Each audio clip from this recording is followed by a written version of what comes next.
inkolo ke yakwaShembe inkolo yamanga inkolo engekho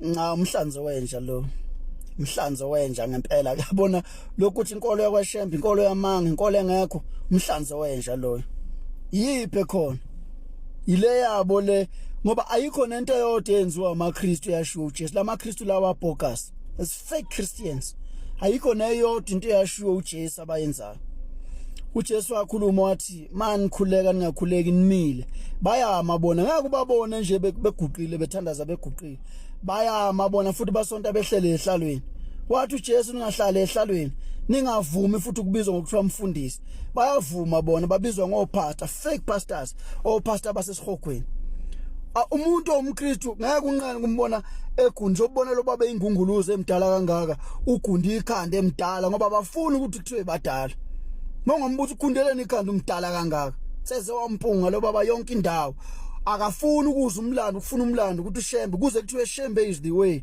kwavela kanjani lo ususela la ekhanda lakhe lingenalutho ngoba lokhu ukuthi Shembe is the way akuthathelwanga encwadini kaJohane fanele ngabe uyabuza lo baba uthi maNazaretha bakhona befundisi bazomchazela ngoba bona abafundisi basesihogweni ngoba mongombuza mongobabuza bonke naye lo baba lo ukunjoba nithi nabe befundisi nagcotshwa ubani engcoba kuphi uJesu nimazelaphi nani mbonaphi uJesu wakhuluma wathi mina ngizemvini ezilahlekileyo kuphela zendlu kaIsrayeli kuphela zendlu kaIsrayeli bona babendlu wonke umuntu onebalela iminyama uyazipha nje uJesu anina Jesu nini lo Jesu enizipha yena wasesihogweni ukhona omunye ubani umpungose ubaba umpungose uthe yena kamkhonza uJesu ofa njalo into ngaba amaKristu ayihlupha ngayo ukuthi why iPasika liba ngoMarch libe ngoMay libe ngoApril abayihluphi ngalokho why because iarea yokuxhumana noNkulunkulu abanayo inwele abanantshebe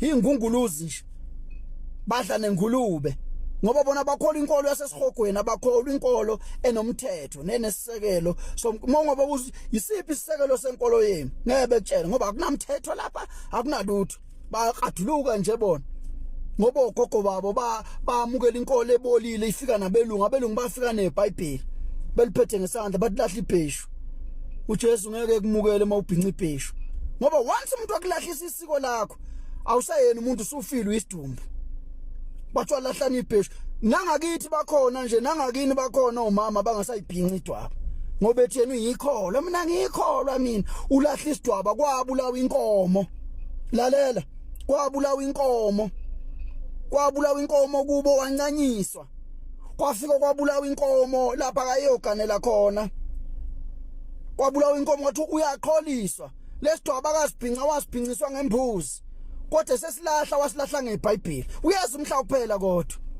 uyeza umhla kuphela ngeke uvela undize nje uyeJesu funeka abantu bazi ukuthi ngeke uvela ukuthi uziyongena kwaJesu lo yawumazi uyofika ubuze lapho uzimpumputhe lapha ezulwini ngeke ngidideke mina mangathiwa ngiyafana namhlanje mangingomuntu uShembe umntwana wendlela lo inkosi laka le inkosi inyanga yezulu le inkosi uthiko lenkosana inkosi unyazi lo ngeke ngilokhu ngififiyela ngibuza ukuthi ubanike lo amaKristu bazenza juice bengefruit imosi abazenza juice bazenza ngcono bazenza amakhodlwanyana abolile angcono kunamaNazaretha angazi ukuthi bangcono ngani wathi uJesu ningavumi ukubizwa ngokuthiwa umfundisi bayabiza ningasonti nihlele ehlalweni basonta behlele ehlalweni bona mangwaya noma njoba kugudi nje lo wasesihogweni logudu wabo wasesihogweni mangwaya manje uyekuleli iPasika labo lesesihogweni ufike ungena uzofika bahlale ehlalweni uzobafica bekukhona bahleli lapha ematafuleni phezulu lapho wathi uJesu ningavumi ukuhlala ehlalweni nasehlalweni ezizasenhla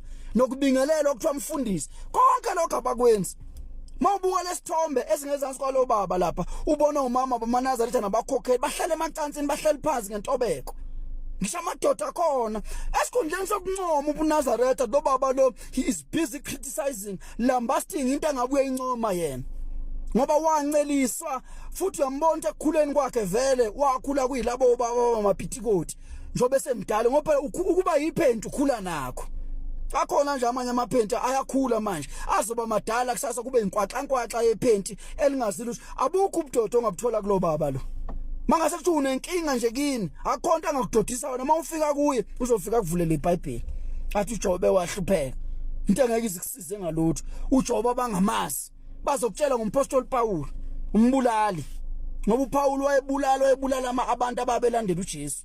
uJesu asebe nalo futhi ibandla asebe nalo waba nabantu isicakogwana babe u12 wabathuma wathi ambani yoshumayela wabashayela umthetho futhi. Ngiyaxakeka lamaKristu amnyama lawa njengami, amaKristu lawa azenza amaKristu angconywana izenza juice ningefruit. Yanyanyisa kabi lento eshiwe lo baba lo.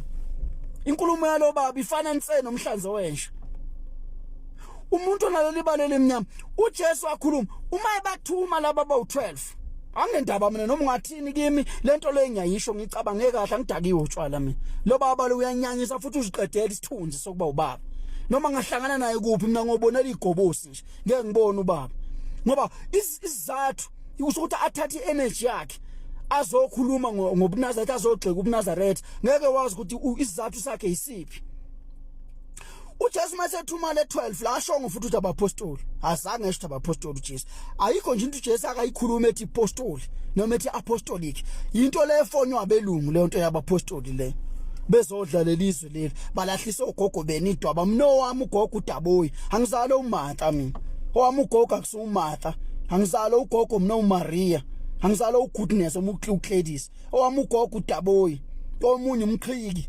Ngizalo ogogo angizalo ogogo abalahliswa amagama mina balahliswa nedwaba. Ngizalo oZakewu noJakobe mina. Ngizalo uDwili. Ngizalo othunqelashana zibili iqabethu uhlala eMaritzburg uthi kwakhweni udla imsundu inkankaneni. Ngizalo othimbathishela umhlanu nepelethu macanca ndawonye kwamkhokazi. Abazi lo umzino lo baba lo ngeke uzulithola iqhugwana. Lemzino lo baba lo ngeke akhosibaya akho lutho akho yitheba akho inqoko. Umuntu oyofa nje igobolondo otshela ukuthi yena uyofa eJesu. Uyoya kuJesu kanjani? Uyombona lapha uJesu. Uyomaze lapha uJesu. Wathi mayibathuma uJesu le12 le. Watlalelana ningayi emzini wamaSamaria kodwa funani kuphela izimvu ezilahlekile zendlu kaIsrael.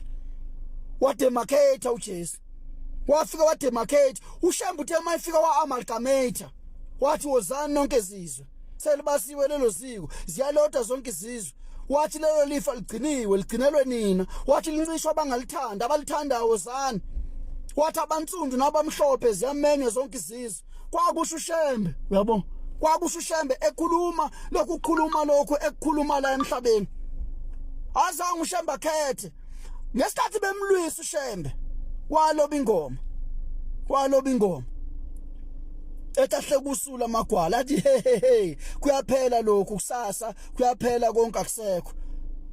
Wathi uShembe namhlanje bathi la abantu kuzophela lokhu ebesho ubuNazaretha abuzange kuphela. Nangalomkhulungwane ke lo shawe lo baba ngeke buze kuphela ubuNazaretha. Ngoba lomkhulungwane abawushaya lapha emasontweni abo abafusa kubaphelele manje ukukhuluma uthi indaba zikaShembe ziyezelisa lezi zabo obukutshela bezoxoxela ngeinsumansumane yangempela uzinsumansumane le bakutshela uzokumJesu avula amehlo ukuphi wena. Bakhuluma indaba zokuthi uJesu wavula impumputhe ngathi senyambona uJesu. Omunye wathi wahlangana noJesu ngathi mina ngathi kwiminyakanyaka ngahlangana noJesu kanti ulala nabanye abafana uqubula izinqa zabanye abafana. Akufunela lento amaKristu asenza kaba ngathi amazi uJesu ngathi bazi uJesu. uJesu wabathuma labathi ningayi nje ngendlela yaseSamaria. Namhlanje bona bazenza amaJuda bengesiwo. Ayikho lento yalo baba lo iyanyanyisa lento ekhulunywe lo baba lo iyahlanzisa. Lenkulumo yalo baba ifana nsene nomhlanzo wensha. Miningi kabi imizi evukile eyayichithekile ivuso uShembe. Ngabe zingakanani idada bonke labantu abaManazetha abaphuza ababhemi. Ngabe bangaka abantu abasonta ngokuthobeka esikhundleni ngeke ubeze labo baba njengalo baba lo exoxa ukuthi uShembe wahlehlisa ulwandle wakhuluma nolwandle. Wazi ukuthi uJesu uhamba phezulu kolwandle into angazange ayibona. Bazi ukuthi uAbednego noShadrach noMeshach bangena emlilweni abangasha. Akuyinganekwane leyo. Kodwa ukuthi uShembe wahlehlisa ulwandle ukuthi uShembe usukumisa ishosha wasukumisa 5 yeshosha eTehesi ukuthi uShembe utholela abantu imisebenzi kunensizwa kade ngikhuluma nayo ku live ithi uShembe wangifonela ngefone engayazi wangitholela isikole bazothi inganekwane leyo. Ngathi mase ngiyifonela ifone yangangena ngabe ngisayibona nakuma receipt calls. Wathi uShembe wena isikole uzosithola endaweni ethize inganekwane leyo baxoxela indaba uzwezela angathi phela uyezela ngoba ijwabu Ngeke uyizwe indaba kaShembe uma uyingunguluzi ngekhanda ungenayo iarea exhumanisa noNkulunkulu. Ngeke uzwe indaba kaShembe.